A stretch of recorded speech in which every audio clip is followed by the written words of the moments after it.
What's going on? My name's Jay, and today I'm going to give you 5 tips that'll help you start making better videos with your cell phone. Let's take a look. Back when I first started making videos, when I first started this YouTube channel, I didn't have a camera, I didn't have lenses or lights or good microphones or anything. All I had was my iPhone 7 Plus. And even after I upgraded and I got a camera and lenses and microphones and lights and all that stuff, I even upgraded my phone to a Samsung Note 9. I still found that in certain situations, using a phone was a lot more convenient and a lot more useful than actually using the camera in some of my videos. I mean, there's vlogs on my channel that are completely shot with cell phones. There are videos that have mobile inserts because maybe it started raining and so I popped this out to vlog because it's water resistant, or I use the hyperlapse on this thing all the time, and I also use the slow motion feature on here all the time. So even if you're using cameras mostly, there's still a place for mobile cinematography if you do it right. And the 5 tips that I'm about to share with you will help you do just that. Let's get started. Tip number 1 is to always use the rear facing camera. Looking down the spec sheet of basically any smartphone, you're gonna find that the rear facing camera is a better quality camera than the front facing camera. There's also a lot more features using the rear facing camera, and there's usually better image stabilization as well. And yes, this is even for vlogging. Even if you're filming yourself talking to your phone, use the rear facing camera. If you're worried about maybe not being in frame and that's why you're using the front facing camera, you don't really need to worry about that. Most cell phone cameras are wide enough that you're gonna be in frame as long as you keep the lens fairly centered on your face. And speaking of those additional settings and those additional features that you get with the rear facing camera, my second tip is to use manual settings. Most phones nowadays have a pro mode in the camera app that'll help you unlock the settings, and you can actually fully control the ISO, white balance, and all sorts of stuff. And using that pro mode will help you treat your phone a little bit more like a camera. You'll get better control over the image that you're putting out.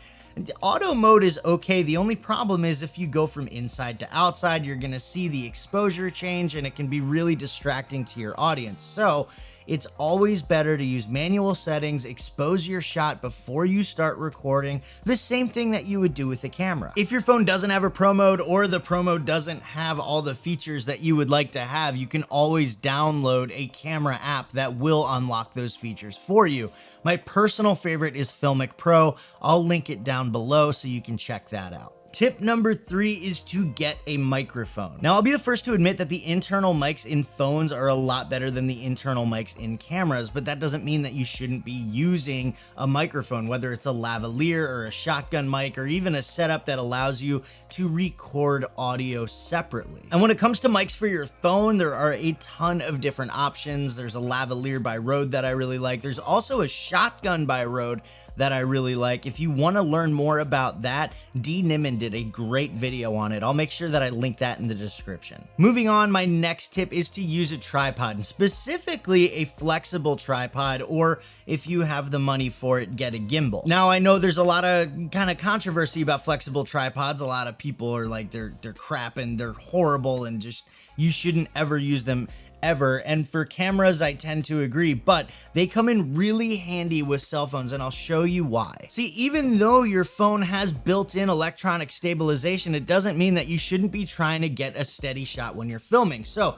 putting your phone in a flexible tripod and bending the arms out like this, you can use the third arm as a third point of contact on your chest, and you can actually get much more stable footage with your phone. And then when you're done doing that, you can just set it up here and you can start talking to your phone, and it's just all built in. Flexible tripods for phones are actually a really good thing. And this is a pretty good one. It only cost me like 16 bucks on Amazon. It's in my kit on kit.com. That's linked in the description if you want to check it out. Tip number 5 is to choose your editing software carefully. Now, bear with me here. This one's gonna get a little bit technical. Most, if not all, smartphones shoot in a variable frame rate, and not all editing softwares are compatible with that. Most of them you actually need to have a constant frame rate in order for it to work right, which is why sometimes when you import mobile footage into editing software, you get a weird audio video desync and it gets all wonky. I know at one point Premiere Pro wasn't compatible with variable frame rates, but they've actually come a long way with that. DaVinci Resolve is compatible with variable frame rates, and